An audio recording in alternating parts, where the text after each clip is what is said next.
Hello and welcome to the Supers Make a Baby. That's the name of the title?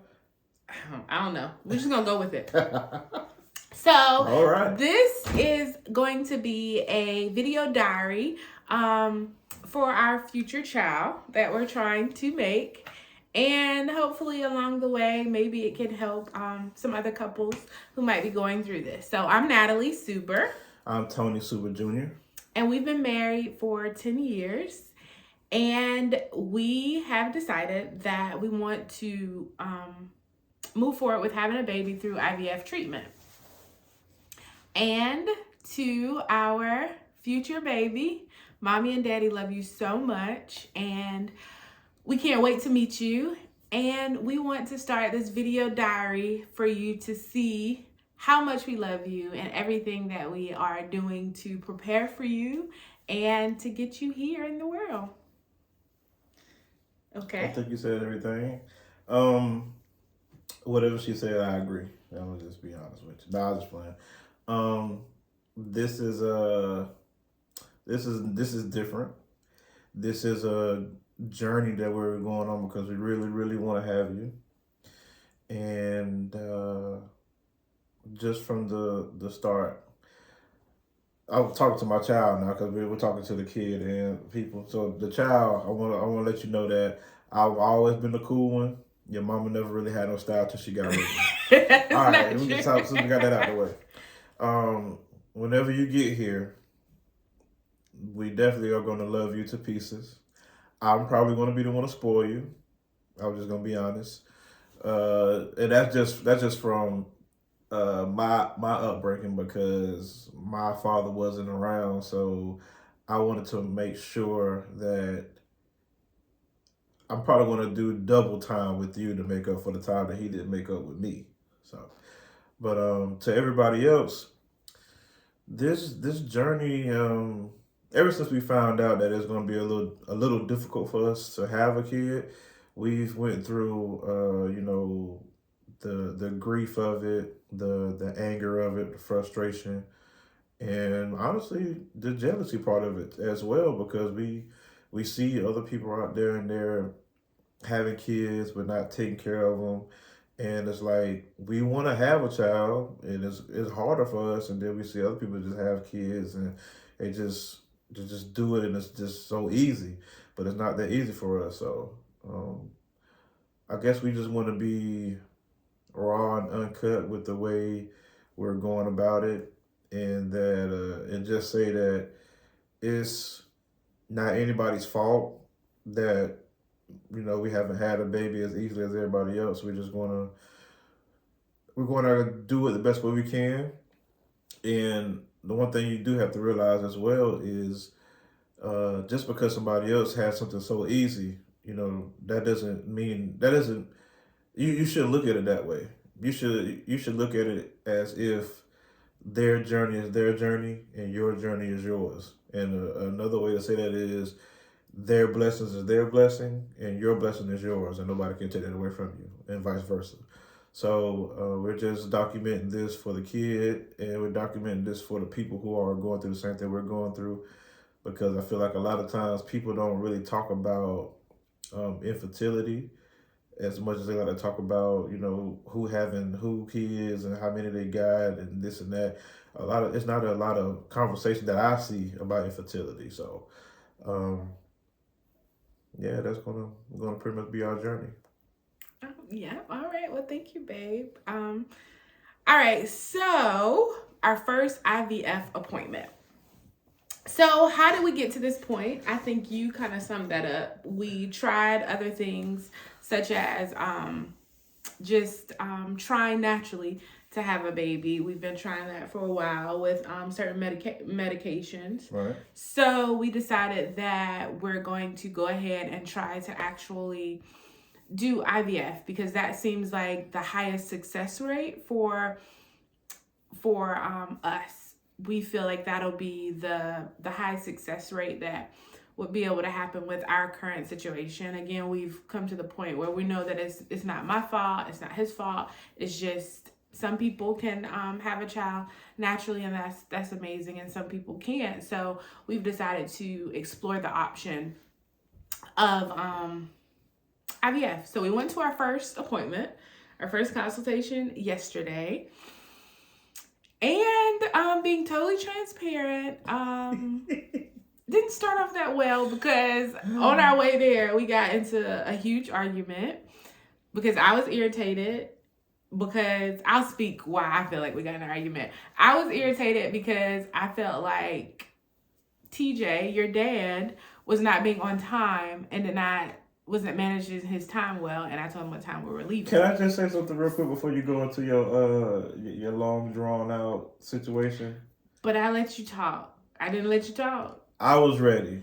Unfortunately, your grandma came over and she was in my guest room and I couldn't get a shirt. So I was around the living room.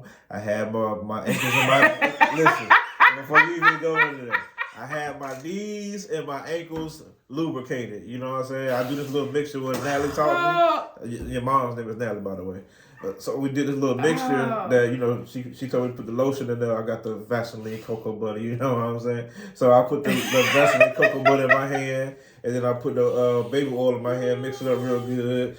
Got my knees and my ankles together, got my hands together, and now I got all my clothes on, and I'm just sitting on the couch waiting on your grandma to leave the guest room. And she does this thing where she pops up like a hood latch on the car. No text message, no phone call. She just pop up and go in the room like it's her room as she lays down. So I don't want to go in there and disturb her because she might have took her shirt off. Who knows? So I waited till Natalie talked to her. Then she left. I put my shirt on. I sprayed my polo cologne on, and then I was ready to go. So in essence, she was not waiting on me. Just wanted to clear that up.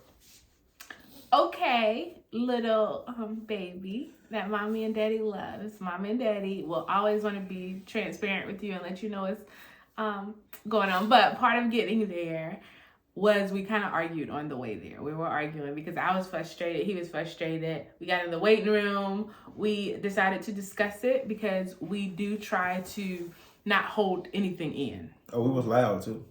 We were not loud. We were loud. We were not loud. There was no whispering going on. We were not loud. We didn't big people whisper. Voices was used. We did not whisper, but we were not yelling. So we got our point across. I let your dad know how I felt. He let me know how he felt about it, and we came to a conclusion on how hopefully we can not prevent us from getting upset or arguing, because that's part of life. We're gonna disagree, and that's part of life. But I thank God for that moment, because since we were already in that moment, I was already like, let's go. I didn't go into the appointment like really with feeling bad or anything. I went into the appointment a little bit more we was on point. Right, because I was irritated. Because it started off irritation. So I went in there and told the doctor what we wanted.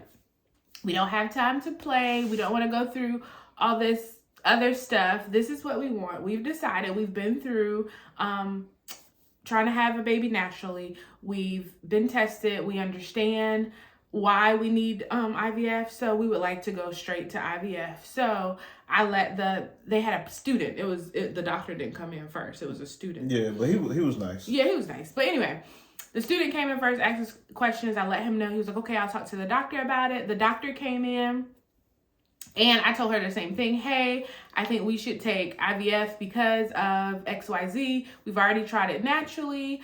For other reasons, we do not want to go through IUI just because of other things that we found out from my OBGYN that might waste time and money.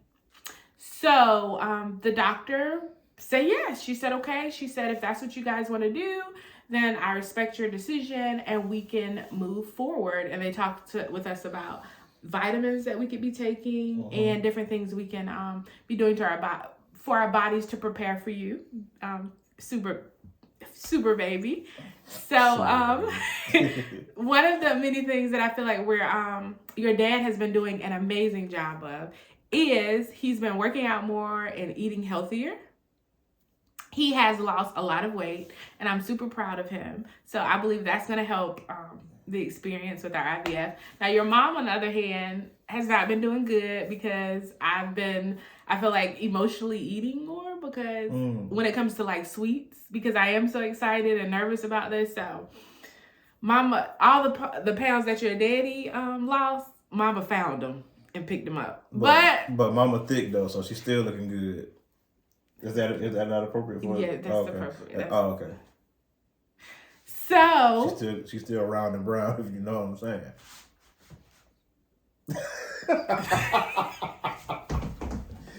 We're both in a journey of losing weight and eating better and working out, and like everything else in life, it's not easy because there's a lot of restaurants around here that me and your mom like to go to on date night, and we just try to navigate the best way we can through losing weight and working out. Your mom's weakness is cakes, pies, candy. My weakness is sodas, Kool-Aid. So we've been both trying to cut both of those out and incorporate more cardio. Of course, I'm into the weights a little bit more than I should be, but we're both we're trying everything that we can to get you here, so we can love on you. So yeah. Yeah, that's good. So we love you. Our goal is for you to be here safely, and so we can love you, and you can be the best person that you can be. Yep. And we're just excited for you to get here. We're holding on to promises that God has given us. We're holding on to each other, and we know that it's not gonna be easy, but we're ready for the ride as long as we do it together. Right. So we love you. We're excited about it.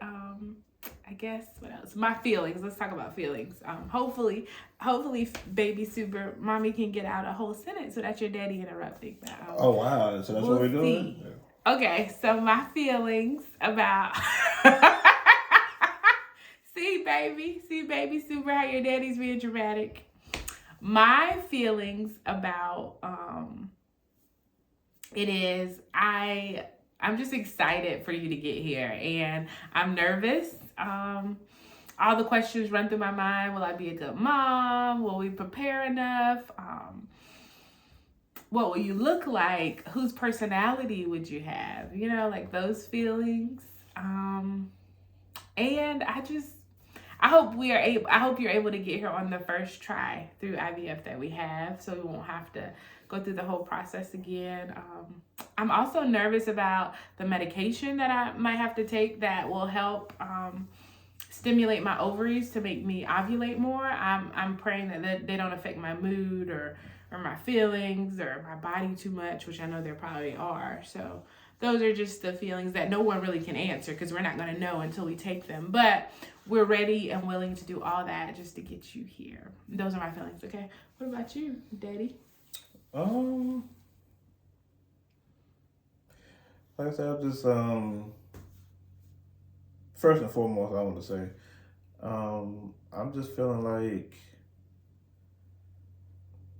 even though the journey has been hard so far, I mean, I'm glad that I have somebody to go through this with, that I actually care and love and actually have a good time with.